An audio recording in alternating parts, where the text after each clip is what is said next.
Hi, welcome to the Dartarian Show. I'm Alexander Dartarian. And I'm Dominic Sykes. And we're going to do Haunted Places Part 2. I loved the first episode. I love talking about haunted places, even though I don't believe in them. But just the history of them that makes them supposedly haunted is so awesome. Right. We're going to do 6 today. And the first one is Whaley House. Thomas Whaley of Scots-Irish origin was born on October 5th, 1823 in New York City, the seventh child in a family of 10. Whaley took over his father's successful business relations, then left New York on January 1st, 1849. He traveled to San Francisco during the California Gold Rush, where he engaged in business.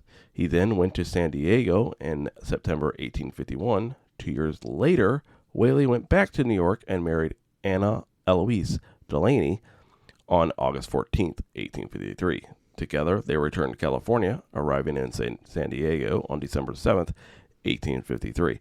This is important to go through this history of this for the haunting. On August 22nd, 1857, the Whaleys moved into their new house, known as the Whaley House. Thomas and Anna Whaley had 6 children: Francis Hinton, Thomas Whaley Jr., Anna Amelia, George Hale Ringgold, Violet Elise, and Corrine Lillian. Francis Hinton was named after a business partner. Thomas Whaley Jr. suffered from scarlet fever at 18 months and died on January 29th, 1858. After the death of baby Thomas and the loss by fire of their store, Thomas and Anna moved to San Francisco. In January 1859, Whaley turned his affairs in Old Town over to Frank Ames, a Wells Fargo agent.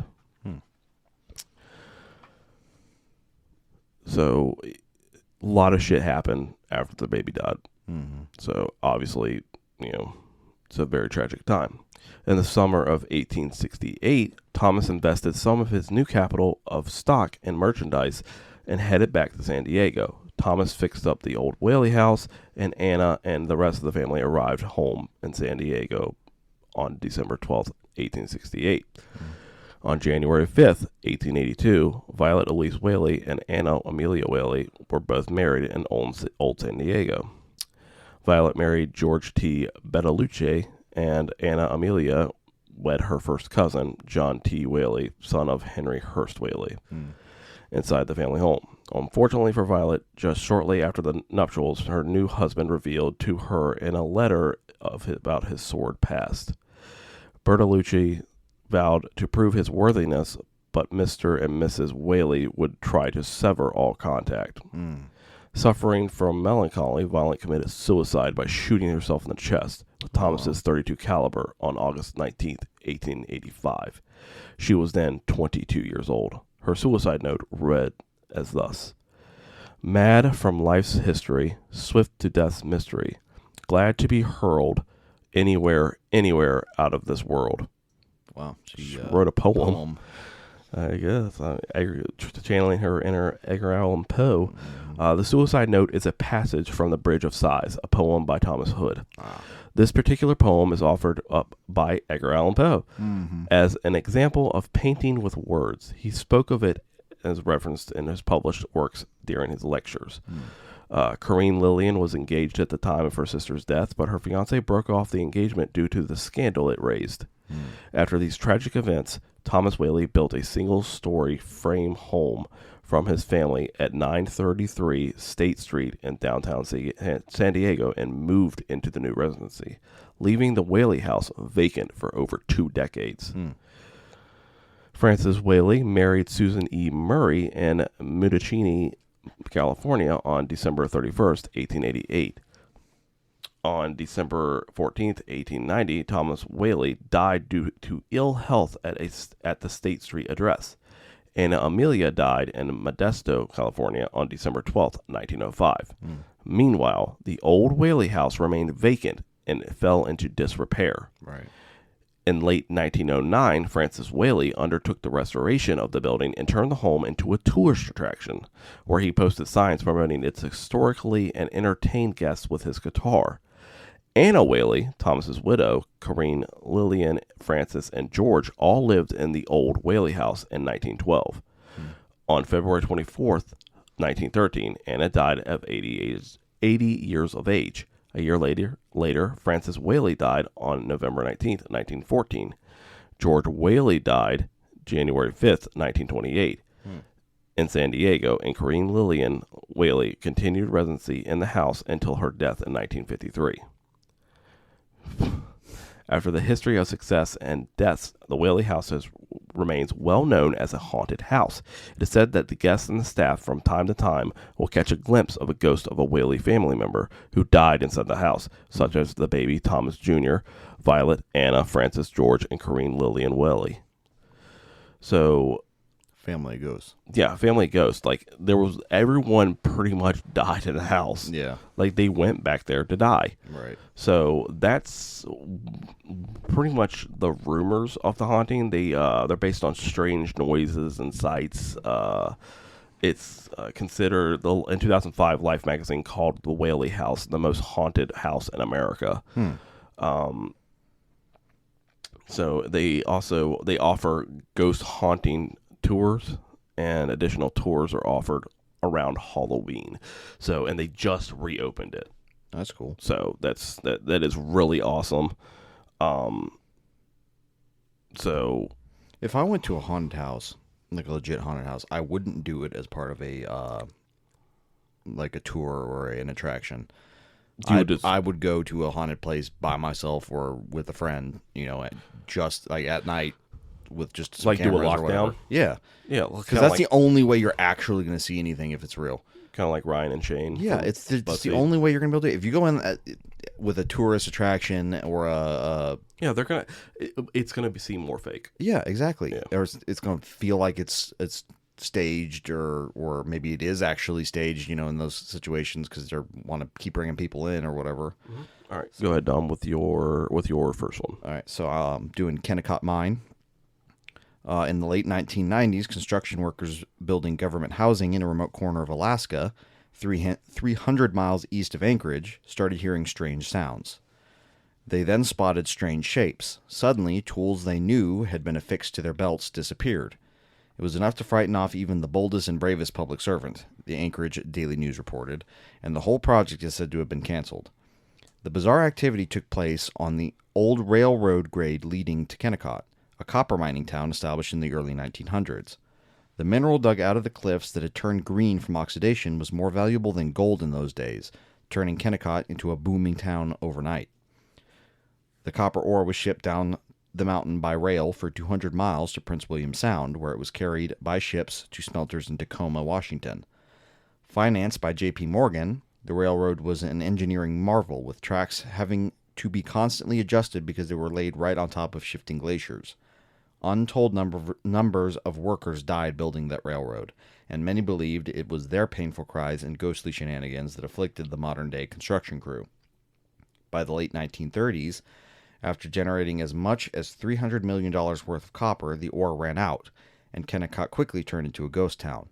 The old red-painted wooden buildings, including a bunker house and hospital, may be battered but still remain standing, and Kennecott now draws hikers and tourists as a historic site operated by the National Park Service. Some visitors claim to have seen tombstones on their way into town, but the grave markers appear to have vanished when they pass out again on the way out. Only a handful of people still live in the place year-round, and they brave winters and the ghost to do it. So, yeah, that's the ghost town Kennecott copper mine. Oh, wow. So, children would... God, I don't like children's voices, especially when, there's no children around. It's kind of scary. But apparently it was really big in Kennecott Mine. You just hear disembodied children, adult voices, so, ugh. A lot of workers died, yeah. So, my next one is going to be Island of the Dolls. If you guys have ever watched BuzzFeed, Unsolved, Paranormal, Ryan and Shane went to the Island of Dolls, and it was creepy as shit. Yeah, I think Ghost Adventures did it as well. Pretty much all the ghost shows did it. But the Island of Dolls was originally owned by Don Julian Santana Barella. Is full of dolls hanging from trees and buildings covered with cobwebs and insects. Yeah. The place was named in the 1950s when the dolls started randomly appearing on the island. Santana was a neighbor of the Barrio de La Hasuna, where he used to go and drink, I guess, some form of liquor, or it's called a pulque. I don't know what pulque is. After selling his vegetables until he began preaching the Bible due to superstitions, which led him to being expelled from the sector. According to a legend, a young girl drowned entangled among the lilies of the canal, and her body was found on the banks of the Santampa Chinapas. Santana claimed to have heard the girl crying out, "I want my doll," and terrified, hung up the doll he found near the girl's body. After that, every time he went outside, he found a new doll hanging from one of the trees. He later died in the exact same spot as the drowned girl, and many believe that his death was caused by the girl's spirit, which still haunts the island. In 1987, an eco-tourist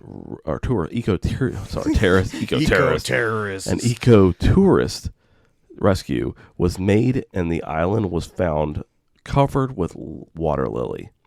After the death of Santana, the Chinampa became a tourist attraction. The place began gaining fame in 1943 when Mexican filmmaker Emilia Fernandez filmed Maria Candelaria there. With a significant number of international and local channels have featured articles on the island, including the Huffington Post, Travel Channel, and ABC News. The dolls are still on the island, which is accessible by boat. The island was featured on the travel show Ghost Adventures, the Amazon Prime show Lore, and it was also featured on BuzzFeed Unsolved with Shane Modet and Ryan Bergara. So it's a huge island, right? And it's not huge, but I mean, it's an island with huge renown for these dolls.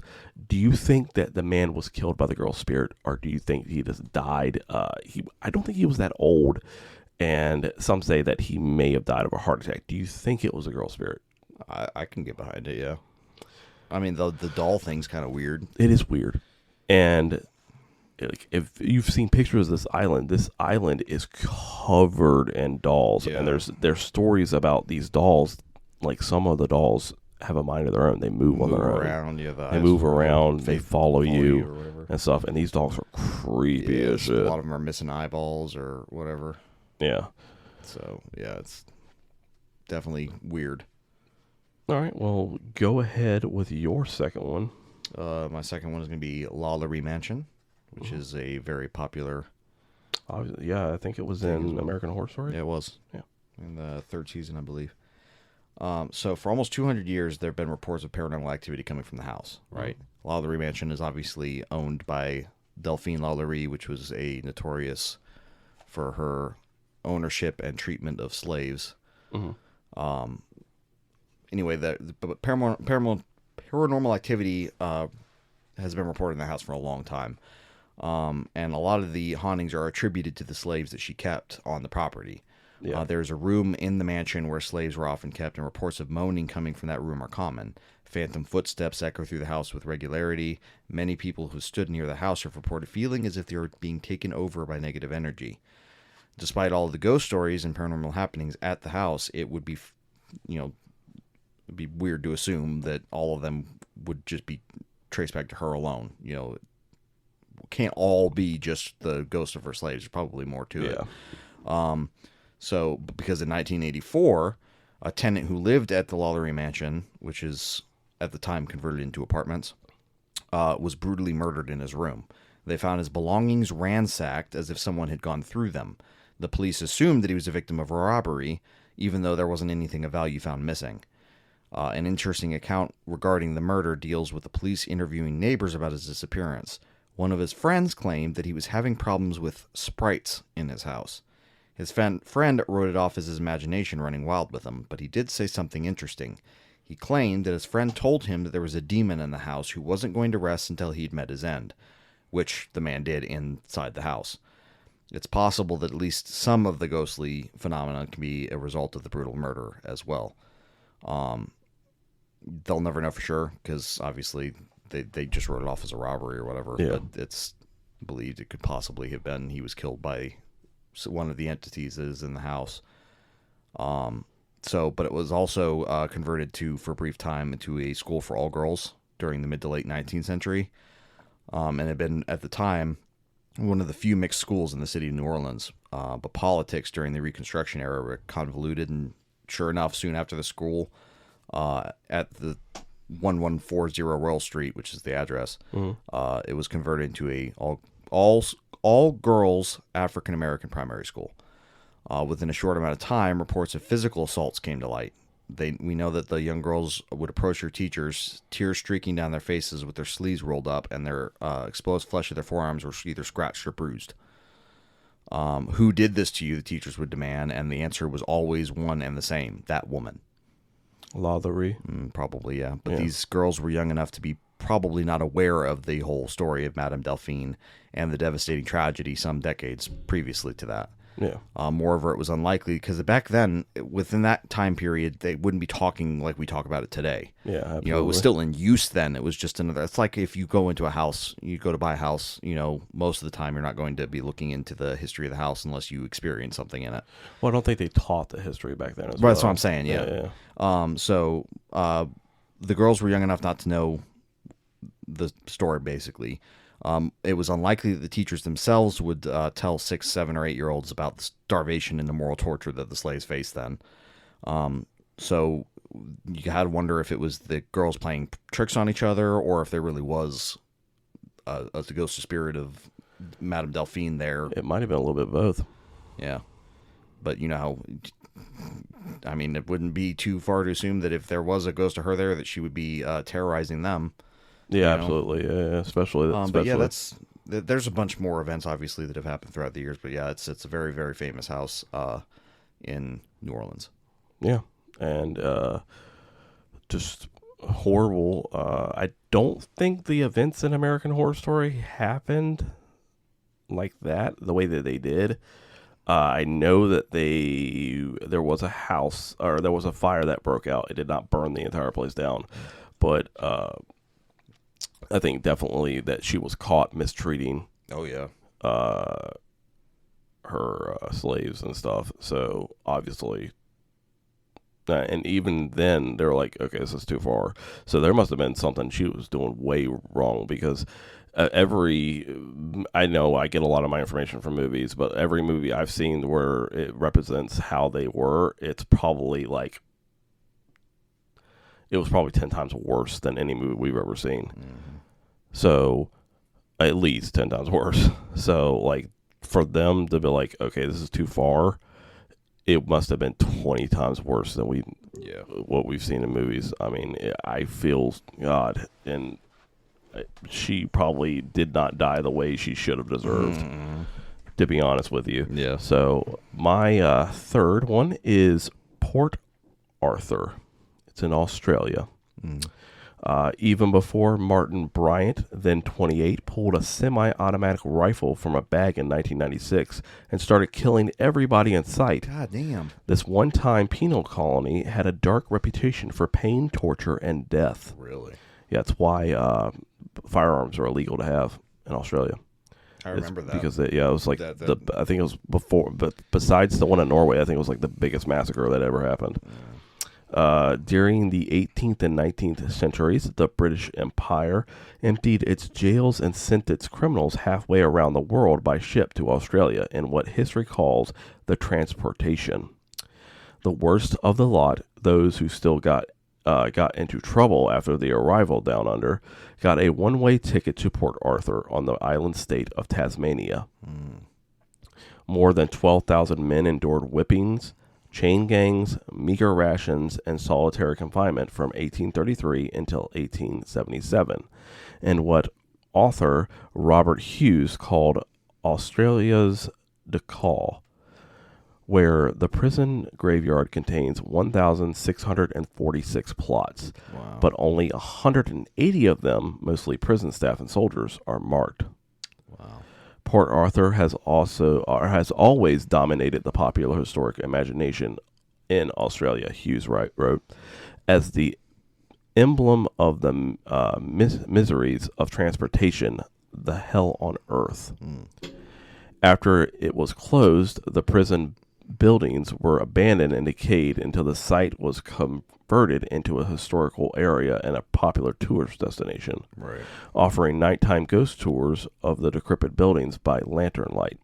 Reports of ghost sightings and strange occurrences go as far back as 1870, with the photos of strange apparitions displayed in the visitor center.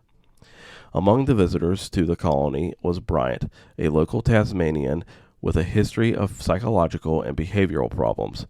Apparently angry and despondent over a financial dispute, he opened fire in the cafe on the colony's grounds, killing 35 people and wounding 23. Wow. In the worst mass murder in Australia's history. Bryant was captured the next day, confessed, and was given 35 life sentences in a case that led to a number of gun control reforms in the country. Yeah. That's crazy. So one man felt a shove from an invisible force. He pulled his hand away from his neck, revealing 4 scratches. That's one of the paranormal thing. Like I said, it's the most brutal 19th century penal colony is a backdrop for modern massacre is what the tagline is for Port Arthur. Wow. So, I mean, just to have 2 sites of is there like violence. Is there like a theory that he was influenced in any way by the spirits of the place, or? I think that would be an excuse, and it would be... Yeah, that's why it's disrespectful to the disrespectful victims, to the victims, yeah. I was just asking if that was like one of the theories about it, like is that maybe he... You know how DeFeo? Yeah. How his yeah, whole... but he lived there. He Oh, I lived know, there. This I know. guy just went there, okay. with the machine gun Gotcha. to there, like it was a tourist attraction. Gotcha. He went there. Just went and killed people. He just went and killed people. He was a coward and a piece of shit. And 35 people lost their lives because he was upset about losing money. Oh, I see. Yeah, like That's no, a good reason, like right? freaking bullshit. So my last final one is Leap Castle, Ireland's most haunted castle. Ooh. Sean Ryan of Leap Castle insisted that he doesn't fabricate when telling the story of what he and his wife see and hear at their home. Where most would refer to these apparitions as ghosts, Sean prefers to call them spirits. He describes the regular visions as people with a haze around them. Sometimes there's a lot of activity, others less time so. The sounds they hear are footsteps, doors opening and closing, and crowds talking.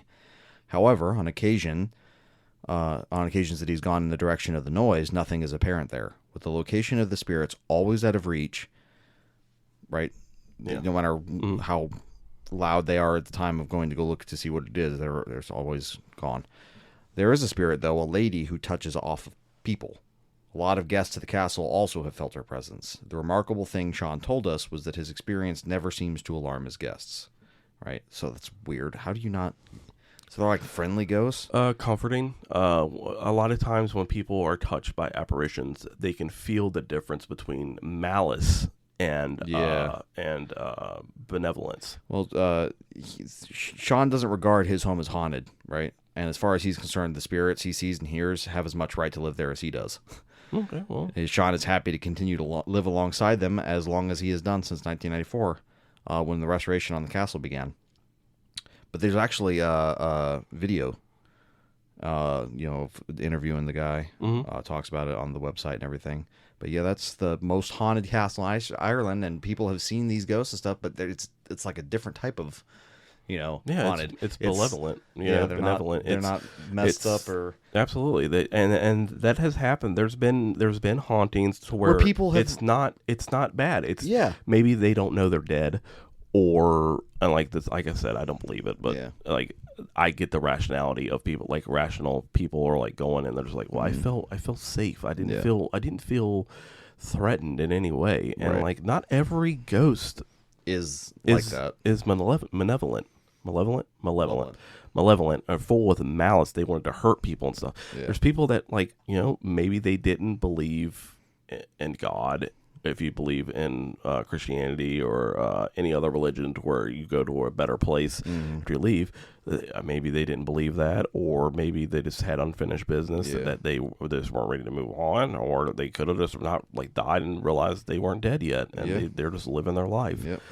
Or it could be a complete parallel universe, and they're living in the same spot. They're the as same the other spot people. at the same time we are, just in a different in a different dimension, and then like it just crosses over. They're seeing us the same way we're seeing them. Yeah, like ghosts. That is interesting. I like that one too. Yeah. So, I mean, we don't know. Obviously, I don't believe in ghosts. The parallel universe is just as far-fetched. but like, I mean, that's why I love... The more stuff that keeps coming out into the light. That's why I love doing this podcast, because there's so many things. There's so many theories. There's so much stuff in this world. On things. I love it. And just all this stuff. So those were the 6 haunted places. I would not go to any of them.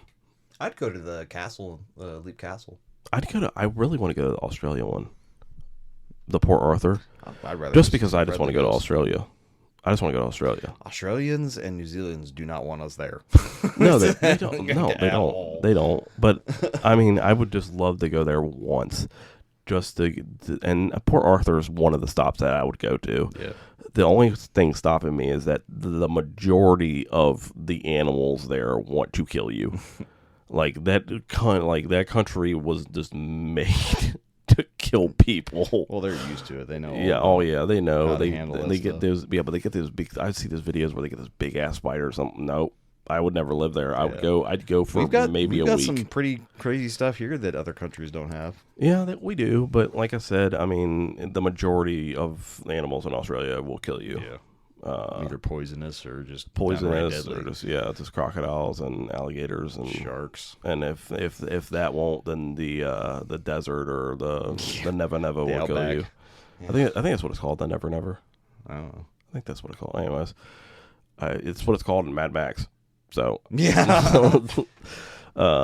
If that's not true, if there's no place like that, then again, I told you before, I get all my information from movies. But yeah, those hauntings are interesting. The Kennecott Mine, I'm not sure if that's really haunted. I just think it's this. I think it suffers the same thing most ghost towns do. Just a sense of eeriness. Yeah, kind of absolutely, just abandoned. It's not supposed to be abandoned. And all that stuff. It's a boom town. Just La Mansion. I can see why that would be haunted. Could be haunted there was just some bad mojo that went down there. Obviously, Port Arthur. Yeah, that one too. So much bad mojo, and then Doll Island, maybe. Yeah, Doll Island. I don't think it's haunted. I just think the guy just liked collecting dolls. Heads and hanging. And they just died. Yeah. And I mean, because that's possible. Yeah, I just don't think. I just think he just liked collecting dolls, and people made it creepier than it really was. I mean, he just liked dolls.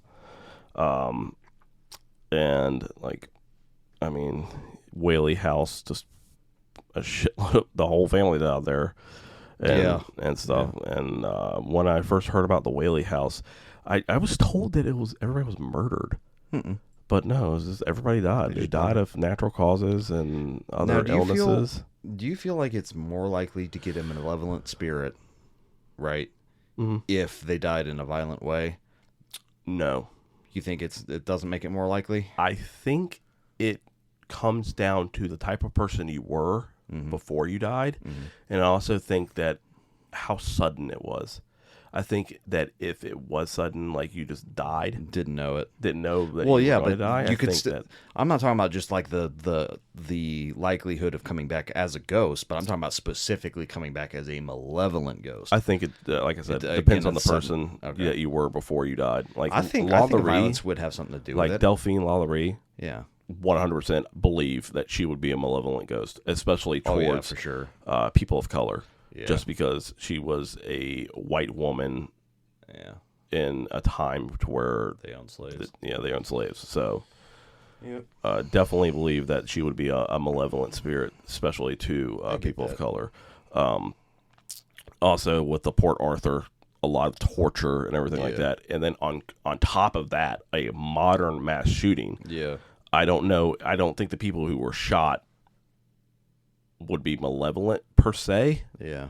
But if I was a ghost there and I got shot, I'd be pissed. Yeah. And anyone who ever came in there with any kind of weapon or what it looked like a weapon, I would be fucking them up. Yeah. So, obviously, like I said, depends on how suddenly you go, how you go, and what kind of person you were in life. Yeah. I think that would be, like, if I believed in ghosts, that would be the 100% theory I would have. Right. If you're a shitty person in life, you're going to be a shitty ghost. Yeah. That's how it is. That makes sense. So, God, man, the episode went by quick. Yeah, but, those are the 6 haunted places. Did you have any more information about any of those hauntings, or do you think that like we pretty much covered everything with the stories we did? We got it pretty covered. I mean, obviously, there in each one of those places, there's lots of different accounts, individual accounts. But if we went into those, we'd be here all day. Yeah. All right. Well, next week we're going to do Urban Legends, West Virginia. So we're going like right next door to us. So I think that will be interesting, considering the fact that we're gonna see a lot of just what you talking about, like inbred, wrong turn style. Do you stuff. know? And I think they get a bad rap with the inbred. I really definitely do. get a bad rap. Yeah, I don't think it happens as much as we like to say, and I think that comes from during the Civil War when West Virginia is separated from Virginia. Yeah. I think that's like we're just like West Virginia, and I bet you people in West Virginia are like Virginia. Yeah. Like. But the episode after Urban Legends West Virginia will not be Chupacabra because we did that with Skinwalkers, so we're gonna have to find a new episode to put in there. Yeah, we'll fill something up. Yep. And I mean, we might move it all up and then just have a different episode at the very end for the finale. Yeah. We don't know yet. But either way, we will have Urban Legends West Virginia next week. Go ahead and follow us at that link below in the description. And we love you guys. And if you have any experiences, paranormal experiences, you guys can follow that link, email us.